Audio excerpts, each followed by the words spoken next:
தமிழ் நாடக மேடையின் ஒரு களஞ்சியம் என்று கலைமாமணி பி.ஆர். துரை அவர்களை சொல்லலாம்.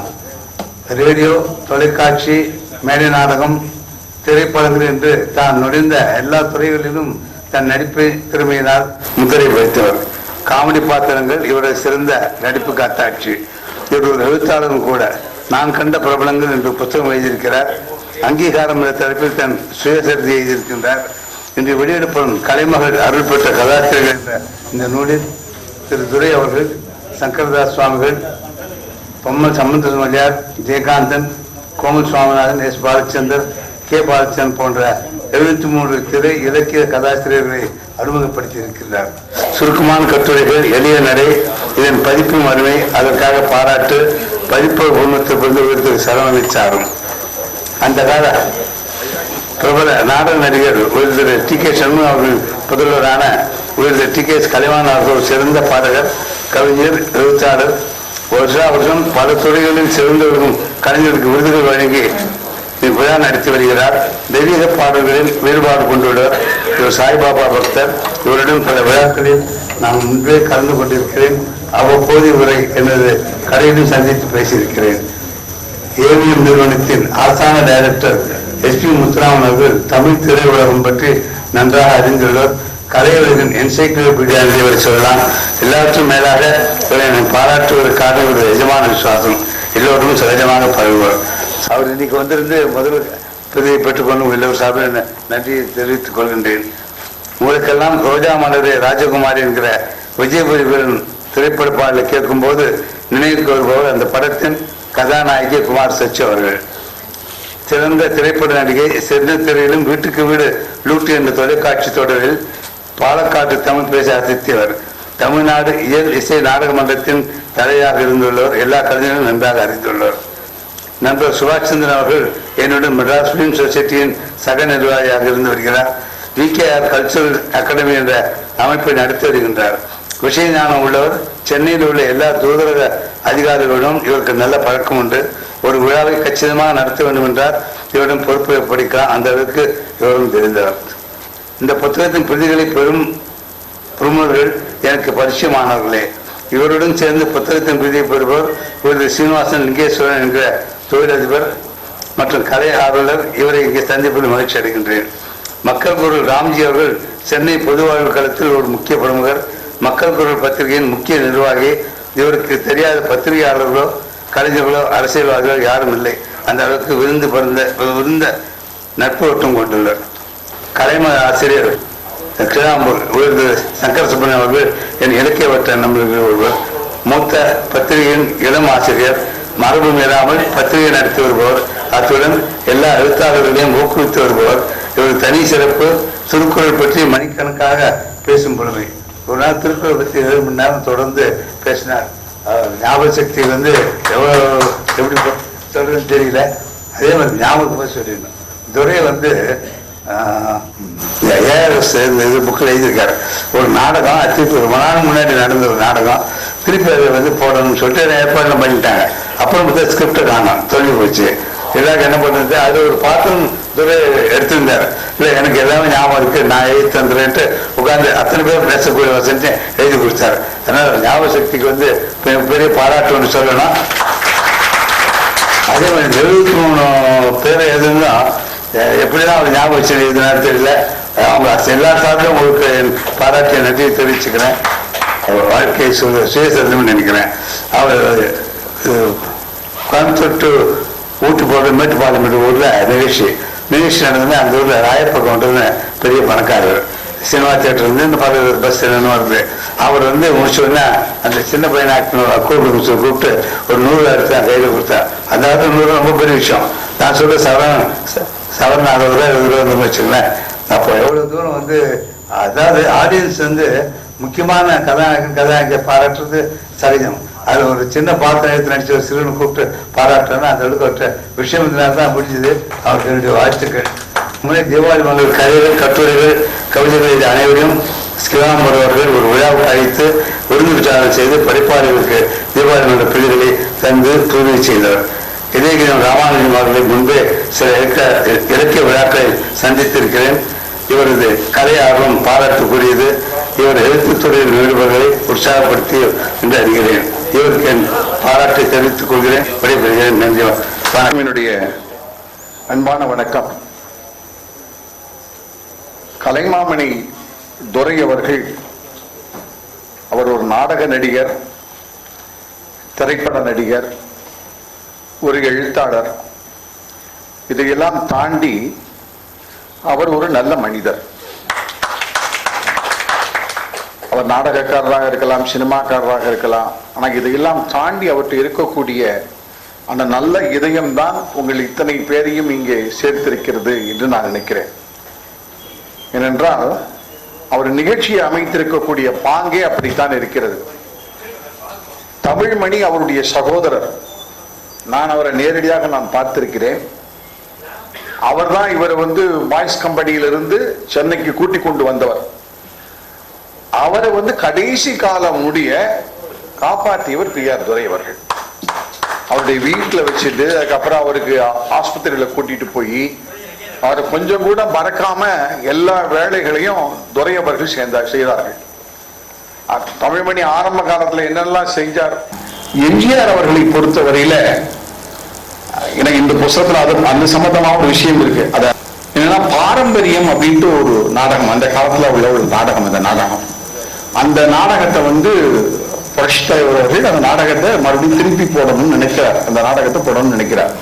ஆனா ஸ்கிரிப்ட் கிடைக்கல. இப்ப ஸ்கிரிப்ட் கிடைக்கல, என்ன பண்றது எல்லாரும் யோசிக்கிறாங்க. இப்ப துரை சொல்றாரு, அந்த நாடகத்துல நான் ஏற்கனவே நடிச்சிருக்கேன். சோ அந்த நாடகத்துல எல்லா கதாபாத்திரங்களை பற்றியும் எனக்கு தெரியும். சோ நானே சொல்லுகிறேன்னு சொல்லி எழுதியதுதான் அந்த நாடகம். அந்த நாடகம் பாரம்பரியம் என்கின்ற அந்த நாடகம் பின்னாடி புரட்சி தலைவருக்கு ஏற்ற மாதிரி, தலைவர் எம்ஜிஆர் அவர்களுக்கு ஏற்ற மாதிரி அந்த நாடகத்தினுடைய தலைப்பை அவர்கள் மாற்றினார்கள். எம்ஜிஆருக்கு பொருத்தமா அந்த தலைப்பை அவர்கள் மாற்றினார்கள். சரியா துரை? ஆமா, கேட்டதும் கொடுப்பவனே அப்படிங்கிற அந்த தலைப்பு அந்த நாடகத்திற்கு பின்பாக எம்ஜிஆருக்காக அந்த தலைப்பு மாற்றப்பட்டது. அதையெல்லாம் ஏஆர்எஸ் அவர்கள் அவருடைய அறிந்துரையில அதையெல்லாம் அவர்கள் இங்கே குறிப்பிட்டிருக்கிறார்கள். அது இத்தனை சிறப்பு மிக்க ஒரு நாடகத்துல சந்திரமோகன் அவர்களை தொல்காப்பியத்துக்கு எம்ஜிஆர் தனையே சொல்றேன்னு கேட்டீங்கன்னா, எம்ஜிஆரும் முகமது இஸ்மாயில் அவர்களும் ஒரு நிகழ்ச்சியில கலந்து கொண்டார்கள். அப்ப அன்னைக்கு இருந்த சபாநாயகர் அதை ஏற்பாடு செய்தார்.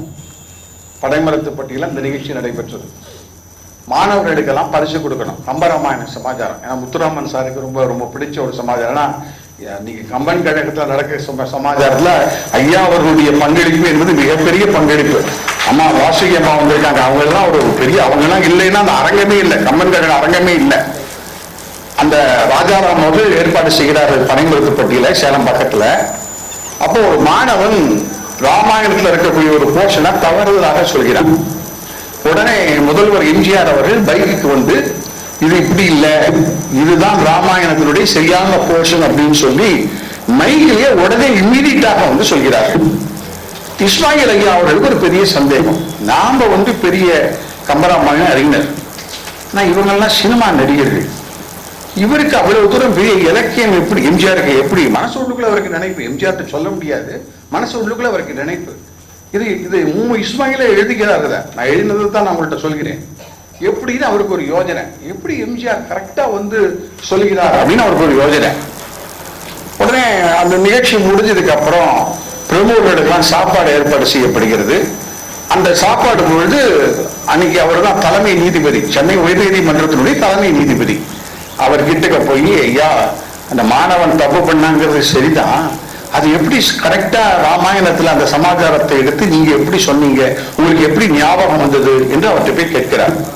அப்ப எம்ஜிஆர் சொல்றார், நாங்களாம் நாடகத்திலிருந்து சினிமாவுக்கு வந்தவங்க. நான் ஆரம்ப காலத்துல நாடகம் நடிக்கும் போது, ராமாயண நாடகம் நடிக்கும் போது எல்லா பாத்திரத்தினுடைய வசனங்களையும் நாங்க நெட்டுரு போட்டிருக்கணும். ஏதாவது ஒரு நாடக நடிகன் வரல அப்படின்னு சொன்னா அதுக்கு ஏற்ற மாதிரி நான் நடிக்கிறதுக்கு நான் போகணும். அதாவது ராமாயணத்துல இருக்கக்கூடிய ராமனிலிருந்து ஆரம்பிச்சு குகன் முடிய எல்லாருடைய டயலாகும், எல்லாருடைய நிகழ்வுகளும், எல்லாருக்குரிய பாடல்களையும் நான் மனப்பாடம் செஞ்சு வச்சிருந்த காரணத்தினால்தான் என்னால அந்த மாணவன் தவறு செய்த போது, ராமாயணத்துல ஒரு போர்ஷன்ல தவறு செய்த பொழுது என்னால சுட்டி காட்ட முடிந்தது என்று எம்ஜிஆர் அவர்கள் சொன்னார்கள். அது எம்ஜிஆர் அவர்கள் எல்லாவற்றுக்கும் பொருத்தமான ஒரு மனிதர். சந்திரமோகன் அப்படின்னு பேர் வச்சதுனாலே என்னமோ அவரை அந்த அளவுக்கு தொல்காப்பியர் அளவுக்கு இந்த புத்தகத்துல உயர்த்தி இருக்கிறார். இன்னைக்கு புதுசு நாடக ரொம்ப பிரமாதமாக பண்ணுகிறார் சந்திரமோகன் அவர்கள். அதுல நேத்திர தரிசனம் என்று ஒரு நாடகம், அதுலதான் சந்திரமோகனுக்கு பெருமை கொடுத்த ஒரு நாடகம் எது என்று கேட்டால் நேத்திர தரிசனம். அதுல ஒரு அழகான ஒரு டயலாக் எழுதியிருப்பார் சந்திரமோகன் அவர்கள். நாம எல்லாம் பெருமாளை எல்லா நாளும் போய் பார்க்கலாம். ஆனா பெருமாள் நம்மளை பார்க்கறது ஒரே ஒரு நாள் மட்டும்தான். எல்லா நாளும் நாம போய் பெருமாளை போய் பார்க்கலாம். ஆனால் பெருமாள் நம்மள ஒரே ஒரு நாள் மட்டும்தான் வாரத்துல பெருமாளுடைய கண்ணை திறப்பாங்க. மற்ற நாள்லாம் பெருமாளுடைய கண் மூடி இருக்கும். அந்த கிழமை அன்னைக்கு அவர் செய்திருப்பாங்க. அதை அந்த கதையில அந்த கண்ணு தெரியாதவர்களுக்கும் அவனுடைய காதலிக்கும் நடக்கக்கூடிய உரையாடல்ல மிக அற்புதமாக வைத்திருந்தார் சுந்தரமோகன் அவர்கள். ஆக இன்றைய நாடக கதாசிரியர்களையும் மறக்காமல் மிக அழகாக ஒரு தொகுப்பை மிக சிறப்பாக துரை அவர்கள் கொண்டு வந்திருக்கிறார்கள். அதனால்தான் சச்சு மேடம் அவர்கள், என்னுடைய மிக நெருங்கிய நண்பர் ராம்ஜி அவர்கள் இவெல்லாம் இந்த நிகழ்ச்சியில கலந்து கொண்டிருக்கிறார்கள் என்று சொன்னால் அது துரைக்கு கிடைத்திருக்கக்கூடிய வெற்றி என்று சொல்லி 4 விஷயங்களை உங்களிடம் சொல்லியிருக்கிறேன் என்பதையும் நினைவுபடுத்தி விடைபெறுகிறேன். நன்றி. நிகழ்ச்சியினுடைய நாயகன் துரை அவருடைய சந்திரிகா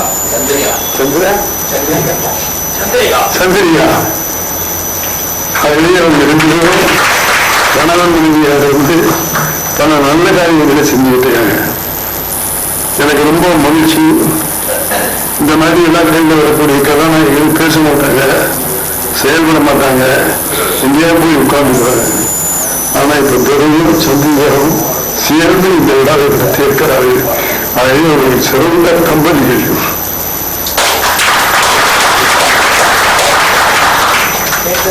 சமீபத்தில்தான் அவருக்கு அரசு கலைவாணி விருது கொடுப்பது என்பதையும் மகிழ்ச்சியோடு சொல்லி, அந்த கலைவாணி விழாவில் வாழ்வதற்கு தகுதியான மனிதர் தேவை என்பதையும் பெருமையோடு சொல்லி, அதற்காக ஒரு முறை நம்முடைய பாராட்டுக்களை நன்மை கைதட்டிய வாழ்க்கை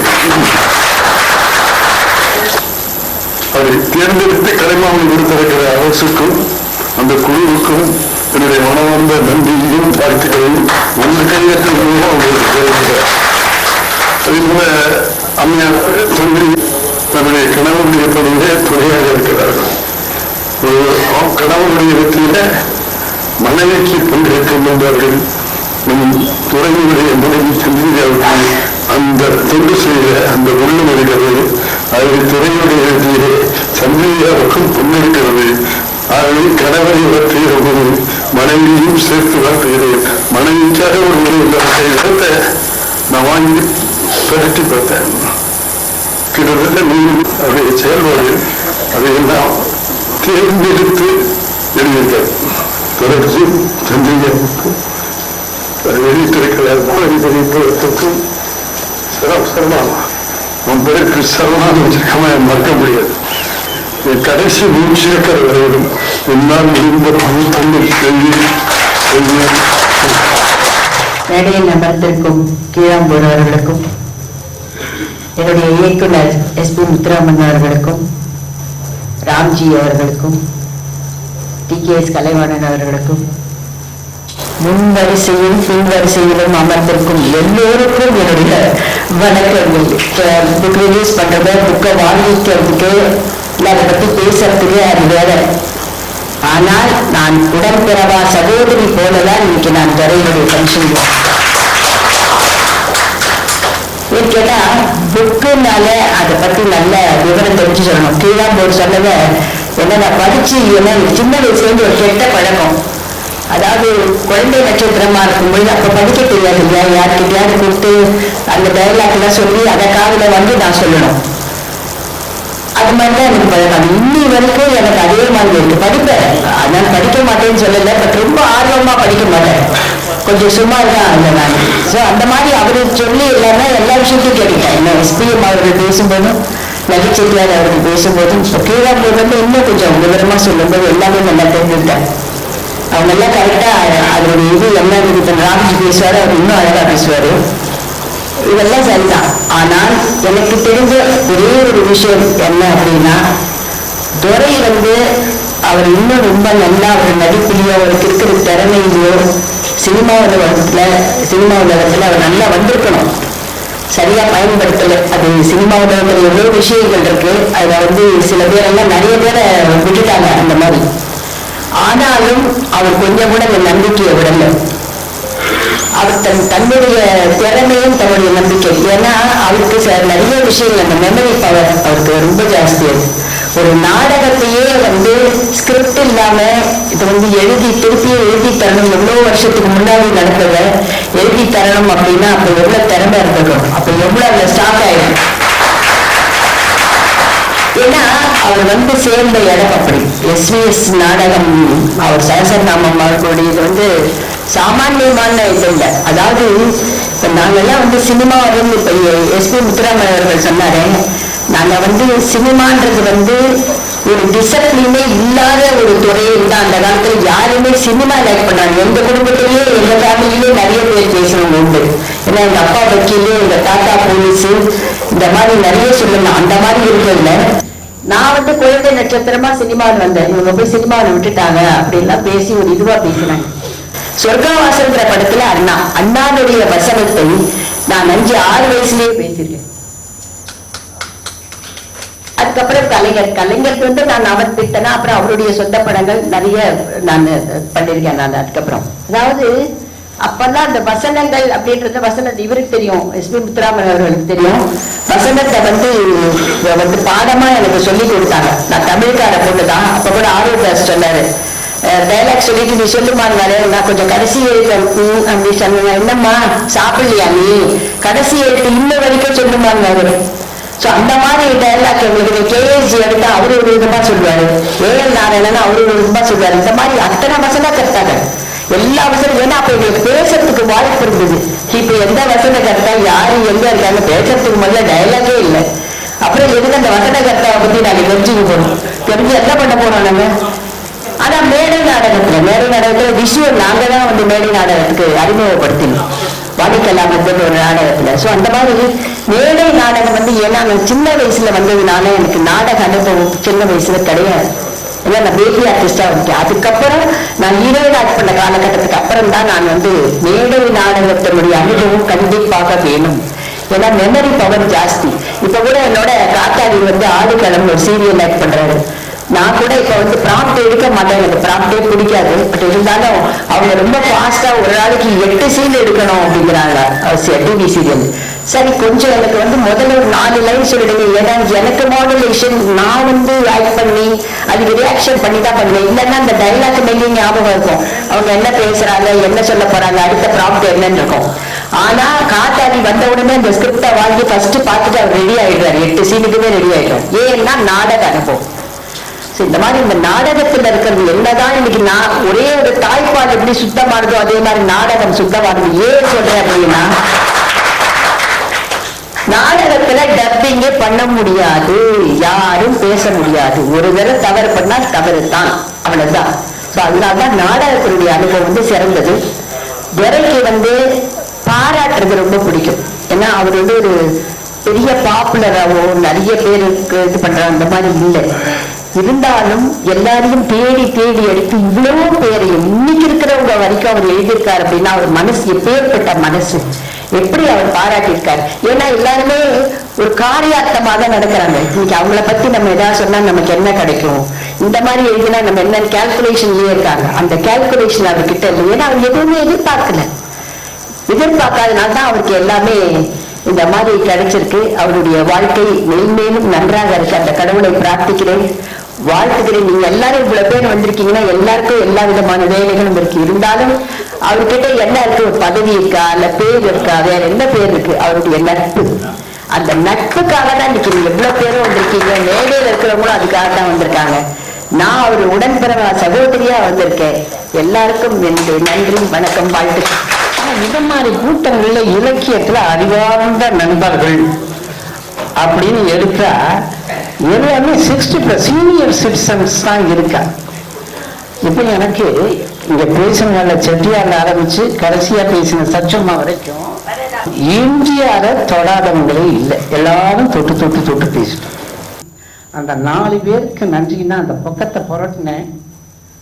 என்னுடைய அன்பு சகோதரன் தமிழ்மணி எனக்குள் இருந்த அந்த 20 ஆசையை தூண்டி நேர் கைபிடித்து அழைத்து போன ஸ்ரீதேவி, நாடக சபாவு KL ரத்தினம், அதற்கு பிறகு தேசிய கவிஞர் எங்க சுந்தரம் அவர்கள் ஐயா கைப்படையின் எதிர்காலத்தில் சிறந்த நடிகனாக வருவான் என்று கொடுத்த சிபாரிசு கடிதம், அதை படித்து பார்த்து தேசிய கவிஞரை எழுதியிருக்கிறார். வா என்று அழைத்தவர் இன்று வரைக்கும் எல்லா குருவருள் துணை நிற்க திருவருள் வழிநடத்தும் எங்கள் துறை தம்பதிகள் பல்லாண்டு பல்லாண்டு பல்லாண்டு வாழ்வி.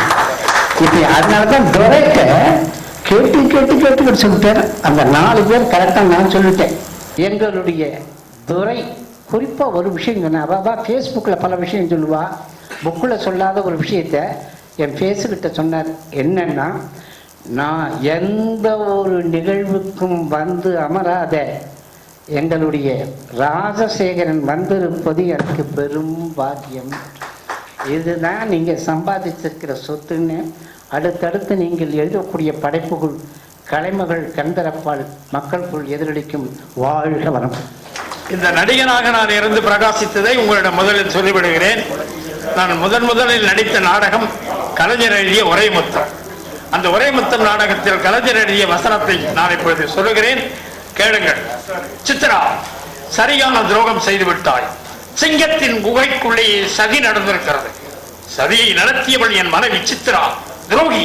சுவாமி, நான் துரோகியா? யாரை கேட்கிறாய்? உன் கழுத்தில் பிரகாசிக்கிறதே மாங்கல்யம், அதை கேள்.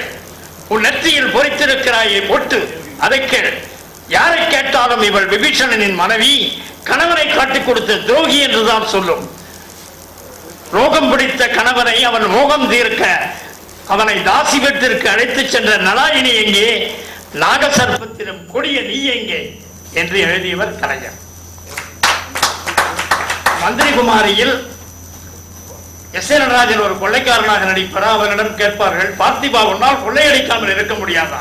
ஏன் முடியாது? கொக்கு மீனை கொத்தாமல் இருந்தால், பாம்பு தவளையை விழுங்காமல் இருந்தால் நானும் கொள்ளையடிக்காமல் இருப்பேன். இப்படி எல்லாம் கலைஞர் எழுதியிருக்கிறார். அதன் பிறகு ஒரு வெள்ளிக்கிழமை என்ற நாடகத்தில் ஒரு டயலாக். சிந்தாமணி, என்ன உனக்கு என்ன தூக்கம் வரவில்லை? விழிந்தால் வெள்ளிக்கிழமை. வாழ்வில் எத்தனையோ வெள்ளிக்கிழமைகள் வந்து போய்விட்டன, இன்னும் வரவிருக்கிறது. இருந்தாலும் மற்ற கிழமை பொன்னகப்பட்டாலும் புதனகப்படாதாம், செவ்வாயோ வெறும்பாயோ என்று சொல்வார்கள். இப்படியெல்லாம் கிழமைகளை பற்றி மற்றவர்கள் வர்ணிக்கும் பொழுது இந்த வெள்ளிக்கிழமை மட்டும் உன்னை இப்படி கவர்ந்து விடுவானே. ஆக கலைஞர் எல்லா புத்தகங்களையும் படித்ததனால்தான் இப்படி எல்லாம் எழுதினார். அவர் எந்த ஒரு விஷயத்தை தொட்டாலும் அதில் ஒரு நயம் இருக்கும். அந்த கலைஞரின் எழுத்தை பார்த்துத்தான் நான் எழுத்தாளராக தொடங்கினேன். 1962 சின்ன விஷயமா தான் சொல்ல போறேன். இந்திய சைனா யுத்தம் வந்த பொழுது எஸ். டி. சுந்தரம் என்ற மாபெரும் கவிஞர் ஒரு ஓரங்க நாடகத்தை எழுதினார். அதில் கதாநாயகனாக நான் தான் நடித்தேன். அப்போது எனக்கு 14 வயது. அந்த டைலாக்கை மட்டும் இப்ப நான் சொல்றேன். அதுல வேற ஒரு ஸ்பெஷாலிட்டி இருக்கு, அது கடைசியில் சொல்றேன்.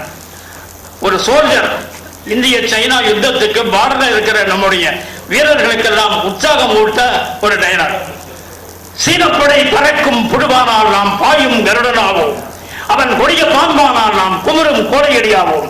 எரிமலை நமது படை, எதிரிகள் ஈய பொடிகள், எல்லை காக்கும் படைகளுக்கு எல்லையின்றி உதவுவோம், மலை காக்கும் வீரர்களுக்கு மலைமலையாய் உதவுவோம். வெல்லும் வீரப்படை வெற்றி நடை எதிரட்டும், வானதிரம் முழங்கட்டும், வெற்றி வரசு ஒழிக்கட்டும். நமது வெற்றி கூடிய நிலையில் தான் உலக சமாதானத்தின் தலைவிதி நிர்ணயிக்கப்பட வேண்டும். அது அந்த நாள் வந்துவிட்டது.